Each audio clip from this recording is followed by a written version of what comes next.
ऐसे व्यक्ति को कभी मत लाना।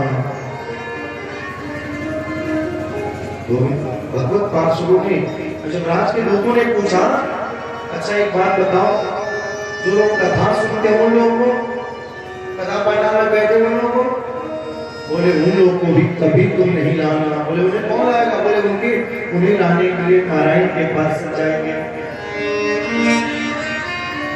यमराज के दूतों ने पूछा, अरे महाराज एक बात बताओ, जो लोग कथा में जाके सो जाते हैं उनको, कथा में आए और 3 घंटे की गहरी समाधि लग गई, उनको क्या किया जाए?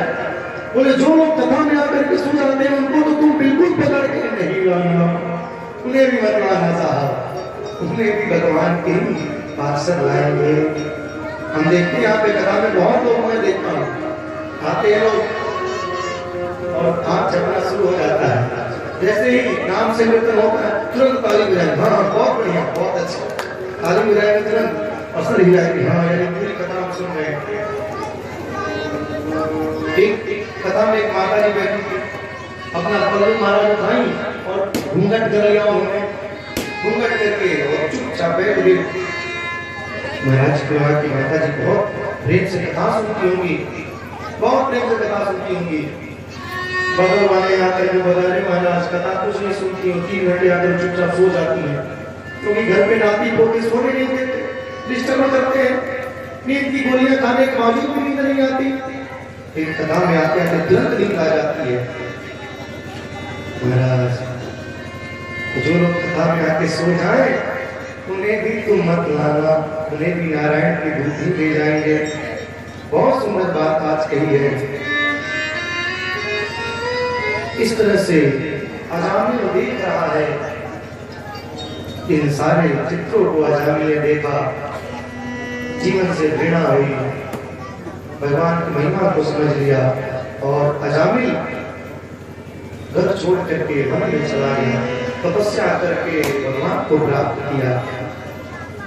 आगे महाराज श्री सुखदेव जी ने कहा, राजा भगवान ने वराह अवतार लेकर के हिरण्याक्ष को मारा, तो हिरण्यकशिपु अपने माता दीदी को लेकर के और अपने भाई की पत्नी को लेकर के राजसूचक किया और इसके बाद में मंदराचल पर्वत पे तप करने के लिए चले गए। 10,000 वर्ष निकल गए। भगवान के प्रति इनके मन में प्रतिशोध की भावना थी और तपस्या करना प्रारंभ किया। हिरण्यकशिपु 10,000 वर्ष तक कठिन तपस्या किया। तपस्या से प्रसन्न होकर के श्री ब्रह्मा जी प्रकट हुए और ब्रह्मा जी ने कहा कि उत्तिष्ठोत्तिष्ठ भद्रं ते तपः सिद्धो कश्यप भरतो प्राप्तो प्रियतां स्थितो वरः। ये मिट्टी के ढेर से निकल करके बाहर आया। ब्रह्मण आपको प्रणाम करता हूँ। ब्रह्मा जी ने कहा, वर मांगो, तुम्हें क्या चाहिए?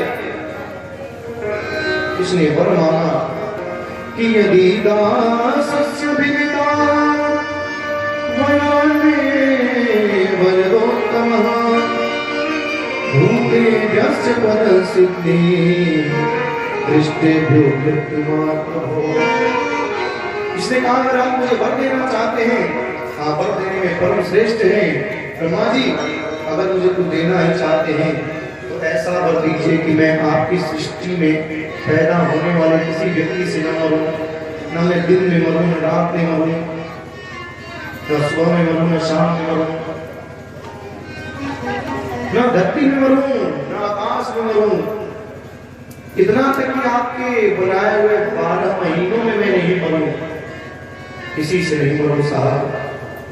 ब्रह्मा जी ने मन में सोचा कि ये मेरा परम प्रिय भक्त होगा, अगर इसको भी वरदान नहीं देता हूं, क्योंकि तो अमर होने का वरदान मांग रहा है। अब मैं क्या करूं, कुछ समझ में नहीं आ रहा है, लेकिन वरदान तो देना पड़ेगा, क्योंकि पूरे विश्व में केवल एक ही जगह मेरा मंदिर है, पुष्कर में। अगर इसको वरदान नहीं दिया तो पुष्कर वाला मंदिर भी बंद करा देगा, है ना, वो भी बंद हो जाएगा। इसलिए इसको वरदान देना पड़ेगा साहब। वरदान दे दिया, तथास्तु कह दिया। और महाराज ये हिरण्यकशिपु इसका अत्याचार दिन प्रतिदिन बढ़ने लगा।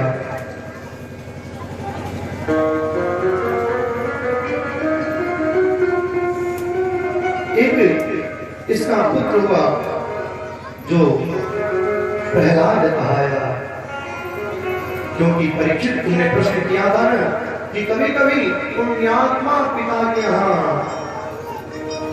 घोर पापी पुत्र जन्म ले लेता है, और कभी कभी किसी पापी के यहाँ, राक्षस के यहाँ भक्त प्रकट हो जाता है। ऐसा क्यों? इसी पे श्री सुखदेव स्वामी परीक्षित को सुनाते हैं कि कभी कभी अंग जैसे महात्मा के यहाँ वीर जैसा राक्षस पैदा होता है, और आज हिरण्यकशिपु के यहाँ श्री प्रहलाद जी महाराज का जन्म हुआ। पत्नी है कयाधु, कयाधु महारानी भगवान की परम भक्ता थी, भक्त थी। प्रहलाद जी महाराज की अवस्था 5 वर्ष की है, संतों के यहाँ जाया करती, प्रहलाद को लेकर के जाया करती। अच्छा शिक्षा मिला प्रहलाद को। हिरण्यकशिपु ने अपने गुरुजनों को बुलाया, गुरुकुल से संगा और नरक 2 गुरु आए। हिरण्यकशिपु ने कहा कि मेरा बेटा प्रहलाद है, इसको ले जाइए और अपने गुरुकुल में अच्छी से अच्छी शिक्षा दीजिए। मैं चाहता हूं कि मेरा बेटा बहुत विद्वान बने, मुझसे भी अच्छा इसका नाम हो। संगा और नरक प्रहलाद जी को लेकर के गए, खूब शिक्षा दिया, खूब पढ़ाया, लेकिन प्रहलाद जी का मन तो केवल हरि के चरणों में लगता था। साल भर बीतने के बाद में प्रहलाद जी अपने घर को आए।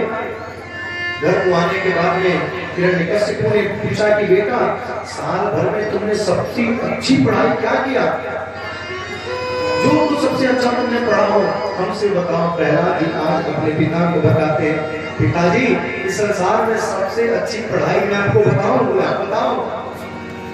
बोले तत्साधु मने सुरवर जबीना सदा समुद्र भी यदि आत्म सदग्रहा हित्वात्म पाकम प्रियमंधकूलम वनम गतो यद हरिमाश्रयेत। पिताजी तत्साधुमन्ये सिरवर्ज देना। हिरण्यकशिपु हरि के नाम से भी चिढ़ता था, अपने कान में विष्णु का नाम सुनना नहीं चाहता था, और इसी का बेटा आज ये कहता है कि तत्साधुमन्ये सिरवर्ज देना। जिस घर में तू तेरा मैं मेरा होता हो, जहाँ पे संतों का सम्मान न हो, जिस घर में श्री हरि का नाम न हो, ऐसे घर को छोड़ करके गृह अंधकूपम, ऐसा घर अंधकूप कहा गया महाराज। और ऐसे घर को छोड़ करके वनम गतो यद हरिमाश्रयेत, वन में जाकर के और हरि के चरण शरण को प्राप्त कर लेना चाहिए। अंधकूप क्या है? जंगल में एक बहुत सुंदर कुआं है साहब, कुआं में जल भरा हुआ है, कुआं के ऊपर हरी हरी घास है, उस कुआं को ढक चुके घास से वो कुआं ढक चुका है। अब भेड़ बकरी इन सब पशु, जैसे बकरी होते हैं सर, तो सब लाइन से आते हैं, भेड़ होते हैं वो लाइन से आते हैं। अब एक भेड़ उस हरी हरी घास को खाने के चक्कर में गया, ध्यान से कुएं के अंदर गिर गया, उसके सामने जितने थे सब गिर गए। उसी को अंधकूप कहते हैं। ऊपर से तो हरा हरा घास दिखाई पड़ रहा है, लेकिन है भयंकर कुआं गड्ढा है वहां पे। ऐसे ही ये संसार है, ऊपर से तो बहुत स्वच्छ दिखाई पड़ रहा है, लेकिन जब इसके अंदर जाओ तो साहब ये अंधकूप है।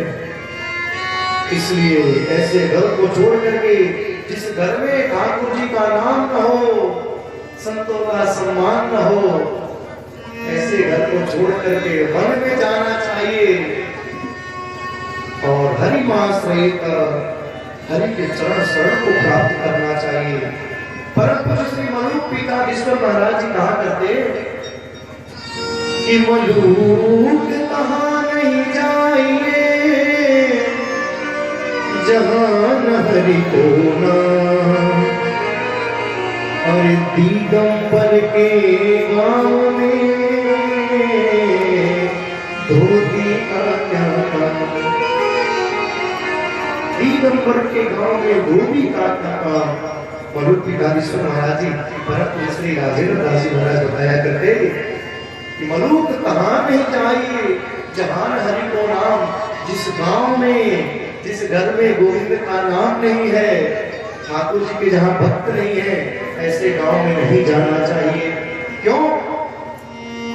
बोले बहुत सुंदर भाव दिया कि भाई जिस गांव में ठाकुर जी का नाम ना हो वहां के लोग नंगे होते हैं।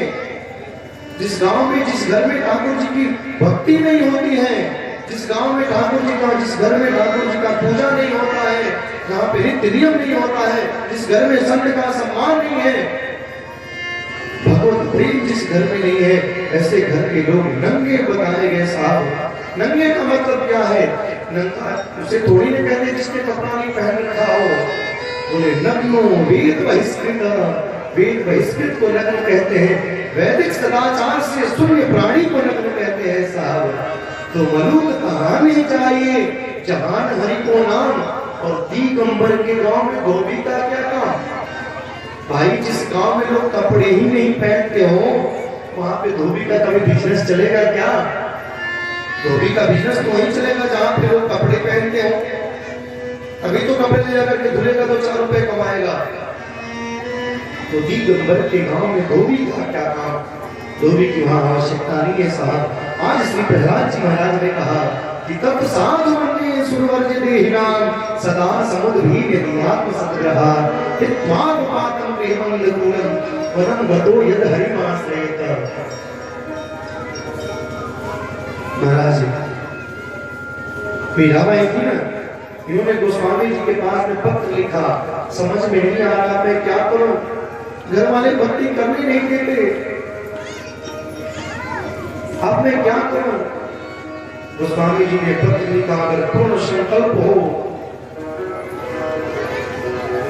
पूर्ण संकल्प तुमने अपने जीवन में उतार लिया है, ठाकुर जी की एक निष्ठ भक्ति हो गई हो, तो घर छोड़ दो। अगर ऐसी स्थिति है तो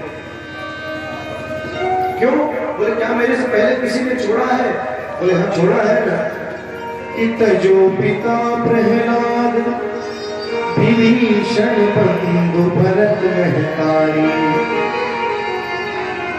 जिसके दिल में ठाकुर जी के लिए जगह नहीं है, ऐसे तो प्रहलाद जी ने अपने पिता का परित्याग कर दिया, विभीषण ने अपने भाई रावण का परित्याग कर दिया, भरत जी ने अपनी माता का परित्याग कर दिया साहब। जब से राम वन को गए ना, जीवन पर्यंत तो भरत ने कभी कैकेयी को मां नहीं कहा है। जीवन बीत गया लेकिन कभी मां नहीं कहा, परित्याग कर दिया। और गुरुवर तजियो कौन ब्रज बलि तनि भेद उद मंगलकारी, जाके प्रिय राम बैदे ही तजिय ताहि कोट